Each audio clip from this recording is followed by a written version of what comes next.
Okay, seeing no other specials on my left, I'll go to my right. Councilmember Price. President, out of abundance of caution, I'm recusing myself from item 41, as I am a landlord. I'm also recusing myself from items 20, 21, 42, and 76, because my wife's employer has worked with one of the organizations listed in the past. All right, what's next? Next, would council like to move on to presentations, sir? Yes, thank you so much. We'll begin our presentations with a spotlight on our city and how we're weathering the immigration enforcement actions in our neighborhoods and on our businesses and to our people. This morning, we'll hear from Councilmember Price. The ICE raids on our Latino neighbors on the streets of America have certainly been disruptive. They've disrupted cities, businesses, families, and individuals. Less publicized has been how the ICE raids have also negatively impacted our neighbors from Africa and the Caribbean. With us today, in solidarity with those that have spoken over the past several weeks, are representatives from U.S. Africa Institute.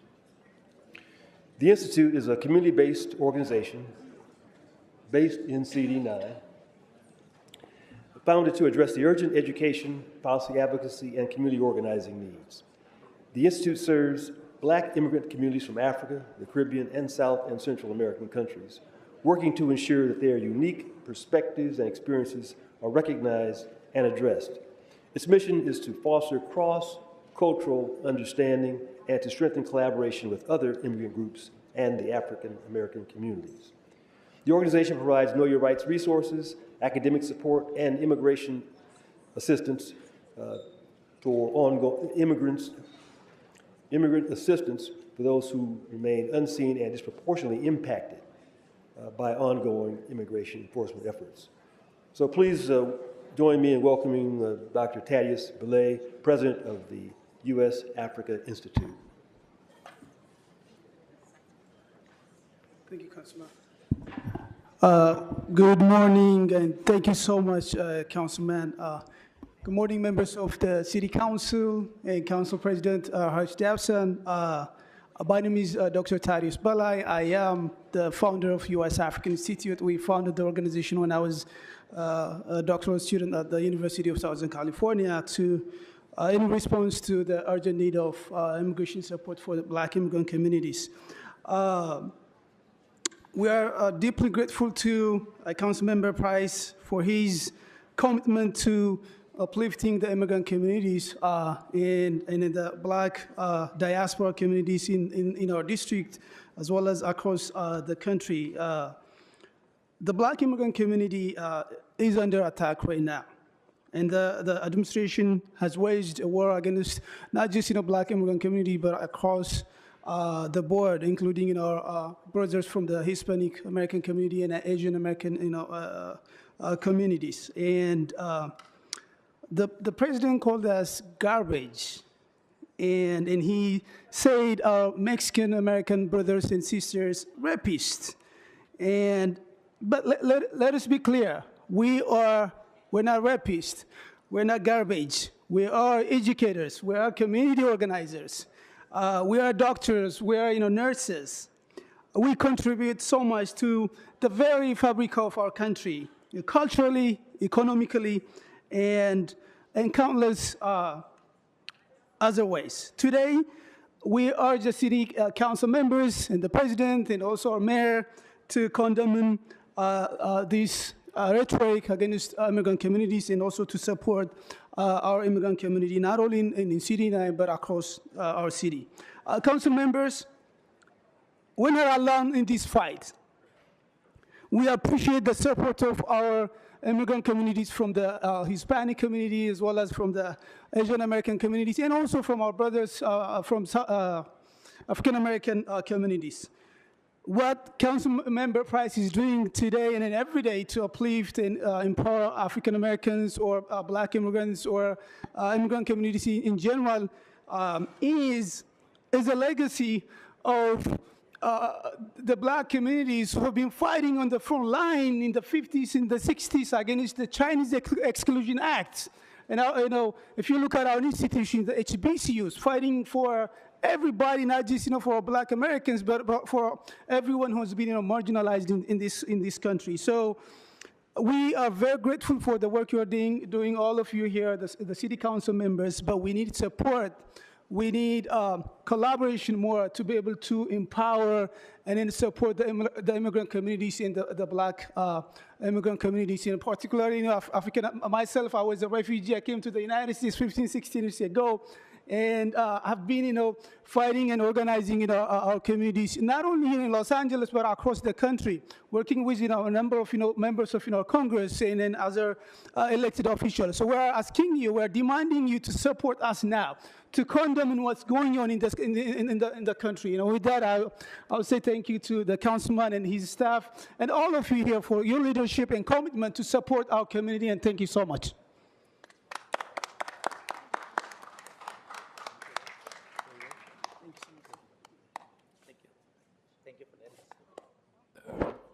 Speaker, Good morning, City Council. Merry Christmas to all. I want to thank all those involved in the reconstruction of Van Nuys Airport. I am very impressed with the quality leaders in the Valley who have made a win-win touchdown at the Municipal Airport of Van Nuys, including Ms. Padilla. Ms. Padilla, it's up to you and other politicians to create bigger and better ideas for the future of Los Angeles. Once again, keep looking up to the skies for a better tomorrow. God bless and Merry Christmas to all. And I'm sorry you're not here, Mrs. Padilla, but Merry Christmas. Pay attention. Don't bring it back to the public, Monica. In the middle of public comment, the phone in your hand, like a teenager. Buenos días, pinche putos de Los Ángeles. Good morning, fucking faggots of Los Angeles. ¿Por qué hay un beneficio proyecto en número 1? Lo que dice aquí por todos sus pinche madres. Smoking skin. Why is there a benefit project fucking for number 1 that says all this, smoke and scan? Y por esto, número 2, número 3, número 4, número 5, número 6, smoking skin. Chinga tu madre. For this number 2, number 3, number 4, number 5, number 6, smoke and scan, fuck your mothers. Por ejemplo, yo diga todo por corazón, porque estos cabrones no escuchen nadie aquí de ustedes porque son putos ellos. Puto madre. Mr. Herman, you know the rules. You need to address the body, not the audience. I say everything with heart because these assholes don't listen to any of what you guys say, these bitches. Okay, so hold his time. This is not on the agenda. Again, you're here almost every day. So if you want to continue on the items, then speak to the items. If not, you're more than welcome to move to general public comment. In fact, if you get off topic again, I'm going to move you to general public comment. Go ahead. Hey, abogado, I'm speaking on item number 70, I believe, for the record. No, matter of fact, let's put it on 71, dealing with the civil rights, equity, immigration fucking bullshit. Donald J. Trump does not support immigration, and I support Donald J. Trump. Yeah, Donald J. Trump and I believe that building process... All right, so you have been warned already. You have failed to adhere to that warning. I'm going to move you to general public comment. You have 1 minute. Go ahead. Jingle balls, LA sucks my dick. Dick, ask Terry who put her name on the kiosk. Ho, jingle bells, smoking scan. Look at this stupid asshole. He took my time cause I'm alright and they know it's the truth. Smoking scan, smoking scan, smoking scan. I know the truth. You need to speak to something that's been the subject matter jurisdiction of the city, or else you're going to forfeit your time. This is your last warning. 42 U.S.C. 1983, motherfucker. That's the topic here. 18 U.S.C., the color of law, 242 and 245. Fuck you, motherfucker, in the name of Donald J. Trump. You fucking retard with that stupid haircut you have. Thank you, Smoking Can. Thank you, everyone in Smoking Can, for pointing out that fucking pumpkin head, pinche puto, madre de mía de cabrón, mendigo, baboso, abogado. Please translate. Yeah, thank you, pumpkinhead, stupid, dumbass, fucking lawyer. Next speaker. If you actually read the Brown Act, you can see that there are ways to deal with people like Mr. Herman without violating the constitutional rights to speech and petition, which is what you've been doing when you disregard council rules and when you depend on our dysfunctional law enforcement to disregard those same rules. What you should have done is gone to court and obtained a consent decree for new rules instead of just ignoring ones you don't like or making new ones without proper review. We have to assume, however, that the courts are under the same stresses which have impaired other parts of the government. So my plea that you appeal to the governor still stands. And I again invite you to go to my Twitter and set me straight if you think I'm getting something wrong. It's at MACKERM2. And that invitation goes to anyone here and anyone on Smoke and Scan. My name is Jason Enright. I'm a resident of Council District 2 and an LA Ford community member. I'm asking Council to support item 80, the Hernandez-Blumenfield-Harris-Dawson motion, to build a bench of service providers that can help the city expand its unarmed crisis response program citywide over the next 5 years, and to oppose any amendments to the recent financial status report to increase LAPD funding by $4.4 million for a total of 410 recruits in fiscal year 25-26. Simply put, the city cannot afford these recruits. We are in a budget deficit and need to spend every penny wisely. Every one of these new recruits is a job or a service we will have to cut elsewhere in the budget. Furthermore, these new hires will lead to additional $33 million in ongoing salary costs added to future budgets. While the city is requesting that all of the departments identify 5% reductions in their staffing and services next year. Instead, the city of LA should continue to fund and expand the unarmed model of crisis response citywide. In the areas it operates, UMCR has led to a 5% reduction in police calls while costing 40% of what traditional police response costs. UMCR is the most efficient and inexpensive service to increase public and community safety. The $33 million needed to cover these additional police salaries next year could be better invested in expanding the UMCR program citywide. Speaker, can we hold this I time urge for a the second? council to vote yes on item 80 and no on the FSR amendment. Thank you. And just wanted to say for general public comment, Okay, you have 1 minute. Thank you everyone for listening this year. I've been coming here a lot to talk about LARSO, talk about all these issues affecting our city. I hope you all have a happy holiday. And I hope as we move into next year, we can all, dream bigger. We can fund things like UMCR. We can expand our city's public safety in thoughtful ways. So thank you all for listening this year, and I hope you have a happy holiday. Hi, my name is Danielle Williams, and I live in the Beverly Grove neighborhood of Councilmember Yaroslavsky's district. I'm also a community member with LA Ford. I'm here today in support of item 80, which would build a bench of service providers who can help the city expand its unarmed model of crisis response program citywide.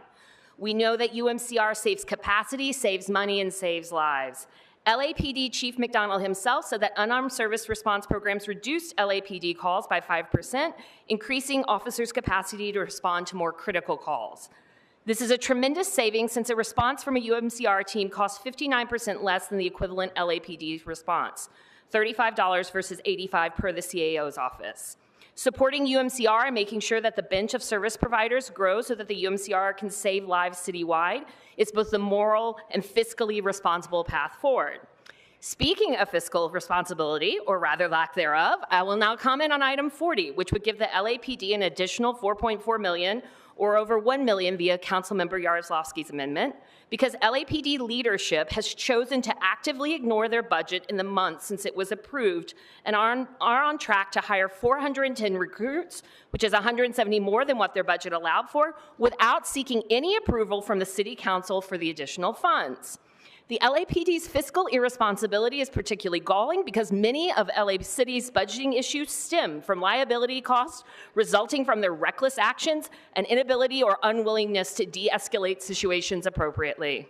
As the city is projecting another rough budget year with the mayor already requesting 5% cuts across all departments, it is Angelenos who will bear the brunt of LAPD's fiscal irresponsibility, either due to a degradation in services due to layoffs or city workers or an additional increase in fees, likely a combination of both. This isn't just a budgeting issue, it's a governance issue. And now the financial consequences threaten essential city services that millions of Angelenos rely on. General public comment? General comment is just, by the way, if the council rewards the LAPD's bad budget behavior, I hope that other city departments take it upon themselves to exceed their budgets without regard for council approval. Because it would be amazing if the Bureau of Engineers Sidewalk Division could just disregard their annual budget and hire an additional 170 workers. It might reduce the 10-year wait time to get a broken sidewalk fixed in this city. Thank you. Yes. Good morning, council members. My name is Juana, and I'm speaking on item 39.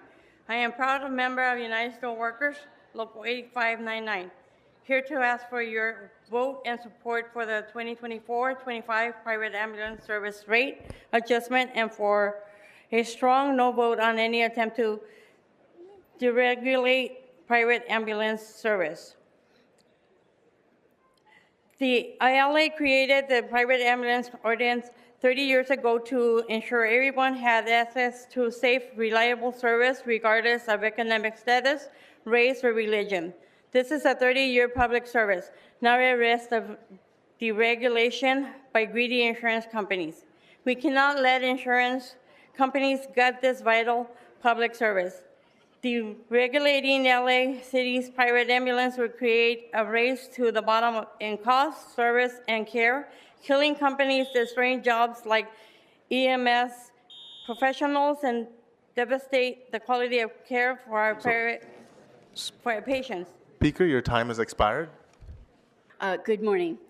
I'd like to speak on item 45. You said item 45? Uh-huh. So same thing. Item number 45 is not open for public comment, but you can speak to it during general. So you have 1 minute. Go ahead. Okay. My name is Jeanette Lopez, and I'm a member of the Homeless Action Committee for the League of Women Voters of Greater Los Angeles. We recommend that the council and the mayor approve this motion, which outlines the staffing plan, responsibilities, and priorities of the new Bureau of Homeless Oversight within the Los Angeles Housing Department. Aligned with the League's position statement on homelessness policy, this effort constitutes a first series of steps to centralize leadership, data, and resources to launch effective performance management within the city's homelessness response system and to standardize accountability and transparency so that all of us can be assured that the most valuable Angelenos are getting the services and housing that they need in a timely manner. Given the precarity of the city's budget, however, we urge you to identify ongoing funding streams to stand up and expand the Bureau's overtime, particularly in supporting a strong director of housing and management of this new agency. Thank you, Speaker. Next speaker. Thank you for indulging this quick moment here. I wanted to give you each a certificate of appreciation. So thank you so much, and we can go back to public comment. Thank you, Mr. Council President.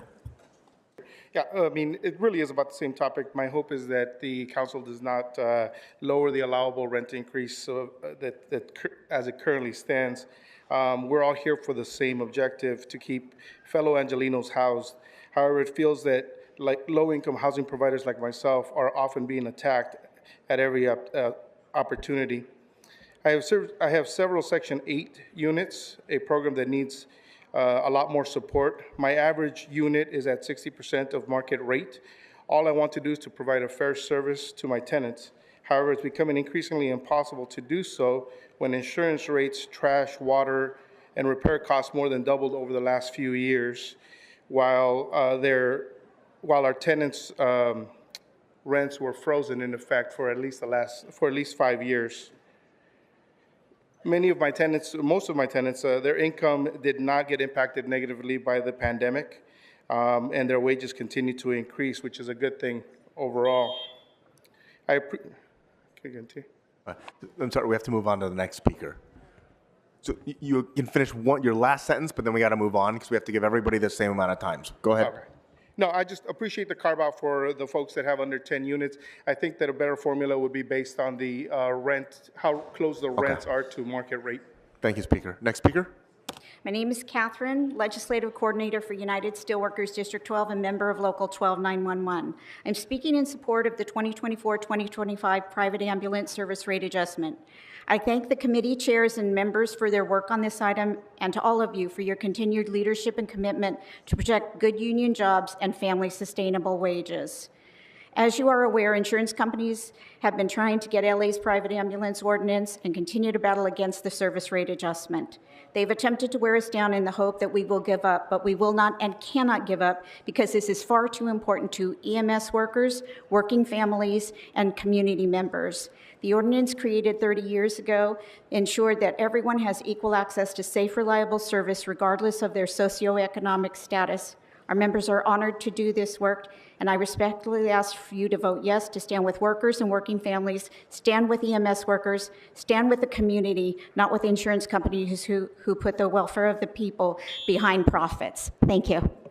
Hey, I'd like to thank Los Angeles Business Journal for posting my recent op-ed. Interestingly enough, it's been easier to get an audience with them than it has been some of our esteemed city council members. So for decades, Los Angeles has championed tenant protections, and in many ways, rightly so. But in its push to safeguard renters, the city has created a new class of casualties, the small independent housing providers who make up the backbone of our rental market. These mom and pop owners, many of them immigrants and minorities and longtime community members, have been regulated into financial and operational distress. The City Council's most recent vote to cap rent increases for rent-stabilized units at 4%, in some cases 1%, was hailed as a win for tenants. But for small housing providers, it is another blow. Over the past 5 years, these owners have been allowed to raise rents only twice for a combined several percent. While their operating costs have skyrocketed, utilities have doubled. Speaker, your time has expired. Next speaker. Before the next speaker begins, Mr. Herman, if you need to talk to the sergeants, please do so at the sides or in the back. Thank you. This is your first and only formal warning. Do not disrupt this meeting. Good morning. Which items would you like to speak to? All items. Number 72. Number 72 is a motion, Harris Dawson McCosker, and resolution relative to the issuance of revenue bonds for the 75-unit multifamily rental housing development located at 2657 Budlong Avenue. It's an adoption to the accompanying terror resolution to allow the California Municipal Finance Authority to issue revenue bonds or notes in an amount not to exceed $18 million to finance and or refinance the acquisition, construction, and improvement, renovation, furnishing, and equipping of 75-unit multifamily affordable housing development. In my opinion, this item should receive a no vote unless wording is added that will include funding for an investigation of what these incompetent clowns of the Sleazy Council did when the city was burning to the ground, and another investigation of where the billions in homeless funds were siphoned. And in my opinion, a no vote if criminally insane, indicted, and on trial criminals, Curran Price, Poverty Pit Heather Hutt, Bob Genocide Bloomfield, and Sleazy Marquise Dawson are allowed to vote. Item number 77, motion by Soto Martinez and Price relative to the rescinding the council action from October 7. Item 35, transferring up to $20,000 from fund number 904/14, account number 14, Council District 13, Affordable Housing, to the Bureau of Engineering Special Fund number 682/50. In my opinion, this item should receive a no vote unless wording is added that will include funding for an investigation of the Sleazy Council. when the city was burning to the ground, and another investigation of where the billions in homeless funds were siphoned. And in my opinion, a no vote of if criminally insane, indicted, and on trial criminals, current price, poverty pimp Heather Hutt, Bob Genocide Bloomfield, and sleazy Marquise Dawson are allowed to vote. General public comment. Public, so you have when 1 you minute. hire clowns, you get a circus. Last week, Hernandez and Soto Martinez were cheesing on Channel 35, standing on the street corner giving away bags of food, talking about giving to the community. The Chinese counterparts of the sleazy council and county boards are promoted based on how much of an increase in commerce and thereby increase in jobs and increase in overall community well-being they bring to their community.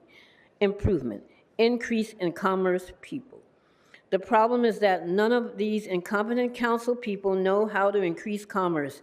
They only know standing on street corners, liquor licenses, placing liens on the public, and straight up current price Marquise Dawson, poverty pimp Hutt, incompetence and corruption while collecting their over $20,000 per month salaries. Public, we need a new system.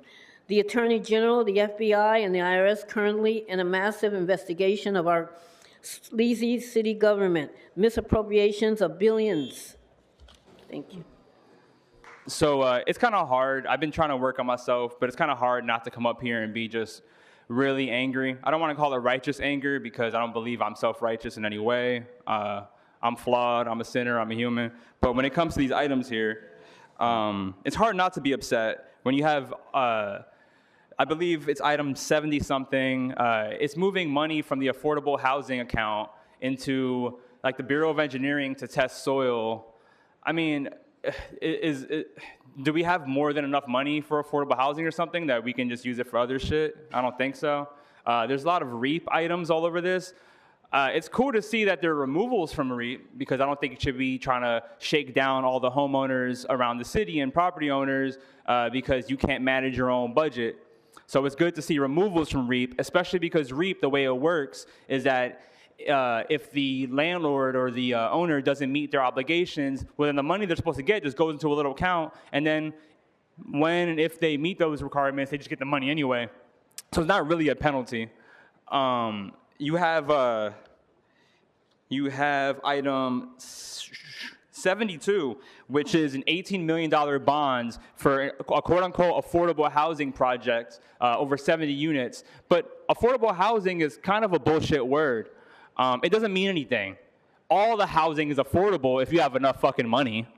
And I've tried to get into affordable housing. Some of them require that your income be like 120% AMI. That's like average, I think like average median income or some shit. That's crazy. If I can afford more than the average person, like I don't need affordable housing. Like that's crazy.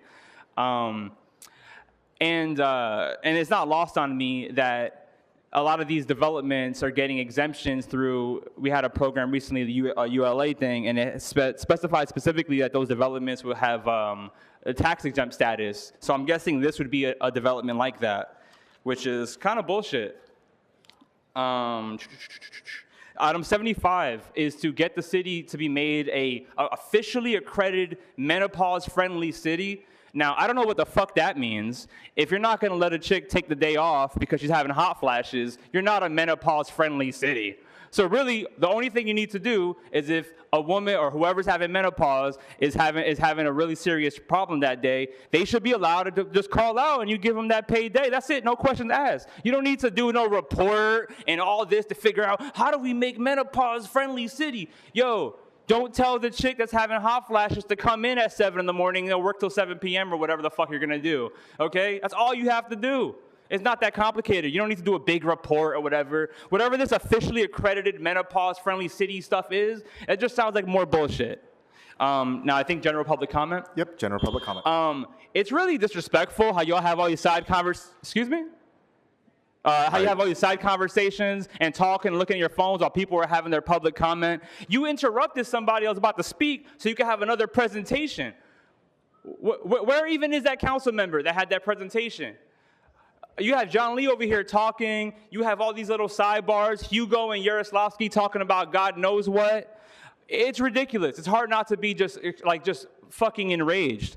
But that's their goal. They feed off of hate because they're like demons. And we need to not hate them. We need to just forgive them, love them, and like a parent, sometimes you have to just grab your kid by the wrist and take away their toys and tell them that they've been misbehaving. And, this might be controversial, but, I only got spanked once as a kid and I learned my lesson. Maybe this council needs to be spanked. The state has a monopoly on violence, and that's why they get to carry on with all this bullshit. And Isabel, you were all sitting in a police car while you had people being cleared out. And Care Plus program is a sham. Speaker, your time has expired. Thank you. Speaker. Good afternoon. Which items would you like to speak to? Yes, sir. All items and public comment. Okay, so you have 3 minutes for the items and 1 minute for general. Go ahead. Here's the agenda. I want to thank whoever. Look at this. It's in big, bold print. And I want to apologize to Miss Esther back there, wherever she's at. I have to put in 25 names just to play your game so that I can hopefully get my name called once. So we owe her an apology because she's sitting over there. And I'm talking about the agenda. During general. No, I need you to stick to Mr. Candido. You hear often. I need you to speak to the agenda items. You can speak to this during general. Just speak to the agenda items first. I'm telling you it's not. So this is your last opportunity. I'm going to move you to general public comment. All right.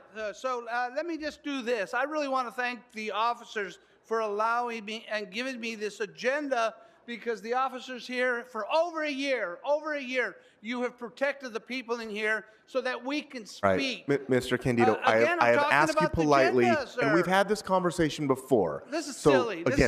I'm giving you one final warning. Stick to the items, or you can speak to this in another 2 minutes and 23 seconds. Otherwise, I'm going to move you to general now. So, well, move me to general. Okay, so you have 1 minute. I Go want ahead. to wish everybody a happy holidays, Merry Christmas. I hope you can come back next year. And some of you have done a great job. Others need some work. Mr. McCosker, you've impressed me. Thank you for being on this council. Ms. Gerardo, you've really knocked my socks off. I mean, you've come a long way. Ms. Hernandez, there's a few. Ms. Rodriguez, my God, Ms. Rodriguez, I think I should nominate her for mayor. I mean, she's really producing. But again, to the officers who keep us safe, and I would ask Chief McDonald, please listen to the protesters. Please, you're the most qualified individual to ever hold this office.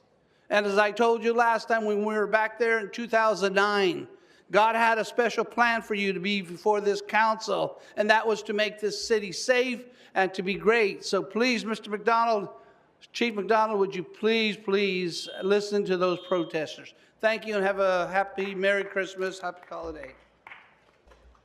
Hello, council people. My name is Pat Barrett, and I'd like to speak on public comment 35 and 40. So you have 1 minute for item 40 and 1 minute for general. So go ahead. Okay. I would like to thank you for considering the approval of $4.4 million for funding for hiring new police. The investment is essential for enhancing public safety in our city. Currently, the facts are concerning. Here are some comparisons with 3 of the largest cities in the United States, which I have learned during the time in the Citizens Los Angeles Police Academy. New York City covers 472 square miles with 33 officers. Chicago covers 234 square miles with 12,000 officers. Los Angeles covers 469 miles with 8,700 officers. In downtown Los Angeles, including Chinatown and this whole area, we only have 7 cars that go out at night. Given the increasing threats, drones, cyber issues, trafficking, and the World Cup, the Olympics is approaching. General public comment?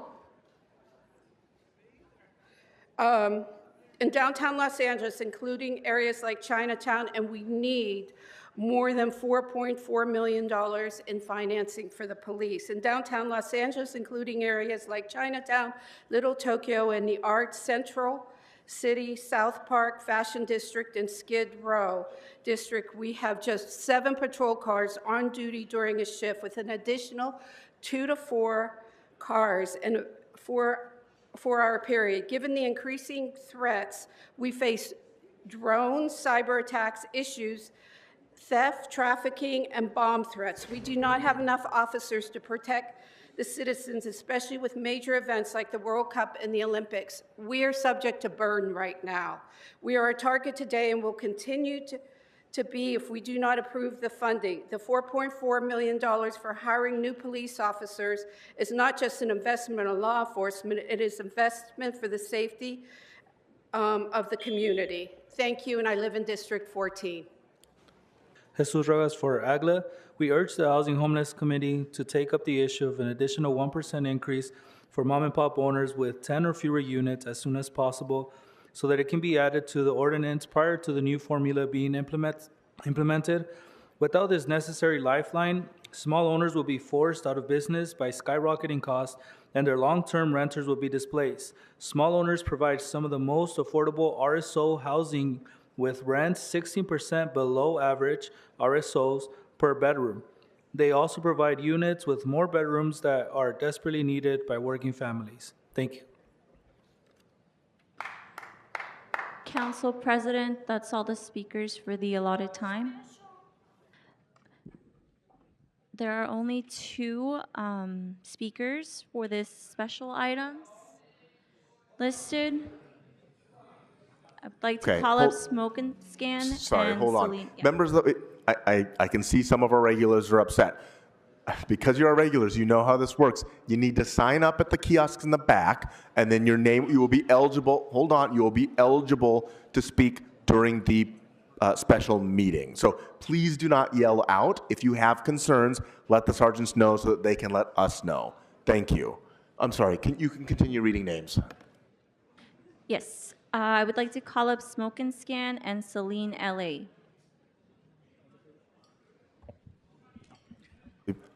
Yes, Mr. Herman, you have 3 minutes. I assume all items, so you have 3 minutes for the items. Go ahead. I signed up as Smoking Scam at the Tribe. I had to rewatch Herman. Funny, okay? So I'm Smoking Scan, okay? So in Smoking Scan, we can't speak on number 95 because Lee's an asshole. So on item 77, Bloomfield and thank you, Smoking Scan. We have a View Drive Bulkhead Capital Project. Now, what that means is that we're to establish a fucking Pacific View fucking bulkhead capital fucking project for the fucking annual work fucking struck them to fucking begin the pre-design fucking work for that fucking president up there scratching his neck for existing resources. Number 99 is about my probation, Smoking Scan. So, yeah, at the Tribe. I thank you for your comment at the Tribe. Me and Smoking Scan appreciate you sending in the at the Tribe 99. Justice Crime Prevention, Probation Department, Reentry, juvenile reentry. Well, fuck juveniles. Do your job, kids. Stay out of fucking trouble. Smoking Scan, remind these motherfuckers, get the fuck out of LA and you won't get in trouble. Number 99 still has submit any other necessary agreements for the documents related to the implementation of the fucking asshole city attorney as to the form and legality. Well, fucking Pumpkinhead, let's negotiate. El Centro de Pueblo, fucking Homeboy Industries, fucking Pumpkinhead is on page 10, you dickhead. Can you read? Solo Dad Enrichment, fucking Pumpkinhead. I'm still on the item. I'm talking about Watts, Nickerson Garden. Yeah, all this information is to improve the negotiate of the adoption of the $2,400,000 to the at the Tribe. Yeah, I like that email at the Tribe because I'm going to request on behalf of Smoking Scam a grant fund under XXX-46 Dum Dum Biden for the request. So I believe you've exhausted your time on item 99. Please move on to another item. Okay. Hold on. Can you hold my time? I need to get my agenda. Your time is still running. Huh? Thank you. Is the clock? Why is the clock running? Your Fucking time is pumpkin. still running. What the fuck? Smoke and scan! Thank you. Next speaker. Just real quick, you had said 96, but it says public hearing has been held for that. Is that available? So all of the items that are open, that are on the special agenda are open for public comment. Just making sure. Yep. All items, and Officer Duarte should get his badge removed. So you have 3 minutes for the items. Go ahead. Thank you very much. So we have here item 96 is a Plum committee report, and it's amending the municipal code for building standards. Now, this is funny because when the city wants to do something, a lot of times the mayor would just enact an an emergency directive, and it just like supersedes everything. So I don't even know what the point of these kind of items are when the mayor can kind of just act like the president and sign orders that just completely invalidate all like municipal code and don't have to be followed, including building requirements and things like that. Sorry, the Bureau of whatever. Sorry, Officer Duarte fucked me up. I'm not gonna lie. He got under my skin a little bit. So I don't understand what the point of municipal code is when we can just invalidate it with emergency directives. We got item 97. It's for a capital project. It says to begin pre-design work with existing resources. It doesn't mention anything about a financial impact. There's no community impact statement submitted because I have a feeling that the council and the respective council offices didn't actually reach out to any neighborhood councils about this. They usually don't. And usually neighborhood councils find out like a couple of days before, if not after, different items are voted on. So that's why you don't see a community impact statement for that item, most likely. Item 98. Personal services agreements with CR&R. I don't know what that stands for. Ecology all parts for hauling services for municipal solid waste transportation. $11 million is a lot in that fund, and they're going to take $1.2 million out of it for this purpose. The city buildings are pretty messy when they're not being used, so you guys need a lot of help cleaning up your properties, so I hope you put that money to good use. Item 99 is, this is something that actually means something to me a lot. This is for these juvenile programs, and when we talk about alternatives to crime, I don't know what the word is, like solutions and stuff, this is what we're talking about. It's like putting kids through programs so they can either learn skills and or help clean up the city, shit like that. And that's good. There's nothing wrong with that. As long as you guys, take those kids out of there and then maybe even reserve them little spots in your cushy little council offices instead of like, pulling people from each other's offices and pulling people that were from your campaigns to work for you as aides and things like that, administrative assistants. Instead, y'all should be bringing these kids from these juvenile program into your little mock youth city council bullshit and actually mix that up. Y'all used to bus kids around so they can interact with each other, and now y'all segregate us even more. Thank you. And fuck Officer Duarte, he's a bitch. I would like to call up Cando and Duarte. I'm here to... So Speaker, I'm sorry. So we're in the special meeting, and so the only items that are open for public comment right now are items 96 through 99. Public comment during the regular meeting has already been closed after we took about an hour. So, so you didn't call my name then, but you called it now. So can I go ahead and speak for it now? We can't. We have to enforce the rules. When can I come back and speak for it? We have to enforce the rules equally. The only items that are open for public comment right now are items 96 through 99. Okay, why wasn't my name called for public comment? I can't have a discourse with you right now, but as explained to the room earlier, the order in which the names are called is at random. That is, they are randomly generated. So it is not necessarily in the order in which in the order in which you sign up. With that, if you're not here to speak on items 96 or 99, I'm going to need to move on to the next speaker. Understood. Hold, Mr. Candido, do not disrupt May this. I speak to Hold that on, item, Speaker. then? Mr. Candido, do not disrupt this meeting. This is your first and only warning in the special meeting. I'm sorry. We can't make an exception for you or anyone else on this. Mr. Candido, you are not at the podium and your time is not running. So, hold on. You've been warned already. So, you will have an opportunity to speak, but do not speak before you get to the podium. Which items would you like to speak to? 99 and? Just 99. Okay, so you have 1 minute. Go ahead. The reentry juvenile program. One of the areas that this city has done a great job is the juvenile programs. For someone who knows it more than I would like to know it, I've seen what the changes have been and what these nonprofits and these groups in our communities have done for the juveniles that had hard times, and also the penal system and how their programming has helped change a lot of young men and women's lives. So we need to continue to fund these programs, to support these programs. And, you know, since it's the holidays, Mr. City Attorney, I want to get thrown out by the finest LAPD officers. You were wrong, sir, in denying Esther her First Amendment rights. Okay, you this is not on the agenda. Else. Stick to your item or I'm going to move you.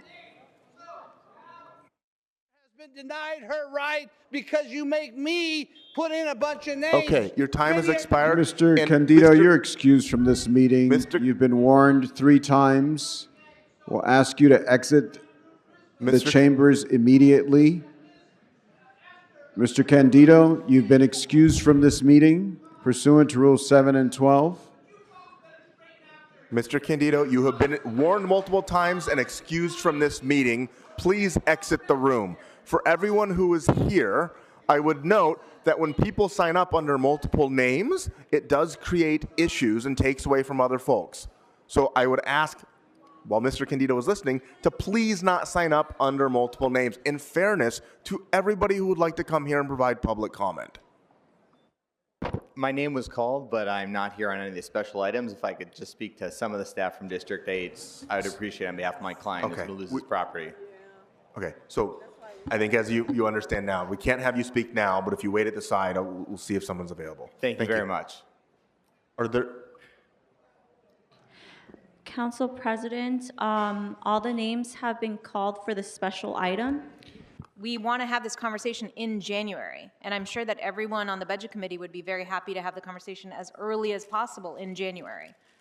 So if we are going to be at, you know, we want to make this decision before the next class comes in and puts us over the 240, we're not there yet, and it doesn't feel like, based on our past numbers, that we're likely to get there before January. Yeah, if I could just offer, we hired, what was the final number? 420, exactly. And so we have reached what we told to, I'm sorry, is that right? We are at the 240, sir. The class 240, of 56 240. starts on Monday the 15th, Yeah. December 15th. So with that class, that 56 brought us to exactly 240. And that 56, it's likely to be 56 at the end. I'm sorry, ma'am, I can't hear you. I'm just saying, is it likely to be 56 once? We've already hired 56. They all attended orientation this week, and they are starting the academy Monday morning. Okay. Those 56 are already hired. That is our December class, ma'am. Okay. And is it likely that future classes are going to be at 56, or is it much more likely that they're going to be at the 25 to 30 number, which we've seen consistently? We've seen, I mean, literally, there's only 1 month where it's been over, it's been 1. We had major problems in the ability to be able to hire in personnel. They have been rectified for the most part, and we're very optimistic that each month now we're going to be able to process sufficient numbers of people to be able to reach whatever financial abilities we have from the council to entertain going month to month. How would you run any business month to month? It's like running a marathon, and every mile you get asked for more air. It Yes, doesn't and make any sense. Yes, and I guess I would just say in response to that, you know, we were asked at the end of the last budget cycle to plan ahead for an increase in officers. You can't make a decision when you're planning for a business to have an ongoing cost that you don't have the funds for in the next budget cycle. So what I'm asking is not that we don't do the hiring, but that we do the financial, we do our due diligence, financial due diligence, to make sure that we can continue to pay individuals past the next, past this fiscal year. And if we want to make sure that we can continue to pay them, that we don't have to do that by laying off employees across the rest of the city, which, because we only have a finite sum of money, and that money is not going up. So, I mean, that's just where I'm at. So I'm really not asking questions about, you know, to undermine the improvements that you guys have made, but really to say, how do we do appropriate fiscal oversight over this process? Well, my goal here is to be able to just share a public safety perspective as your chief of police. And I look at trying to be able to operate month to month. We lose people in the process because they time out. And if we can't ensure that we have an ongoing hiring process, then we're going to lose people. Many of those people won't continue. They'll go with another department. So that's one concern there, certainly. The testing issue, I think that needs to be addressed more here. But as we go forward, I'm aware of 94, I believe, people who are going to retire from the LAPD in January. And so we're looking at having 550 to 600 people leave the organization in the next year. We're looking here, hat in hand, trying to hire 410. That's almost a 200-person deficit, best case scenario that we can hope for 2.5 years out from the Olympics. That is incredible to me that this city is in a position where we're looking at trying to come up with 170 bodies to meet the 410, and that still leaves us with the deficit that we have at this stage in, you know, the world events. So I would ask that I'm not an expert on where to find money throughout the city, but I can tell you from my perspective that the need is not something we're throwing out there that we aren't very serious about. If you knew, I guess, what I know about the potential threats in the years ahead, we wouldn't be having this conversation today. Council may now vote on item 75, sir. All right, item 75 is before us with no comments and no special votes. It's just here. So let's open the roll, close the roll, tabulate the vote. 15 ayes. All right, what's next? Mr. President, council has motions for posting and referral. At 2:31 p.m., the motions are posted and referred. The desk is clear, sir. All right, announcements.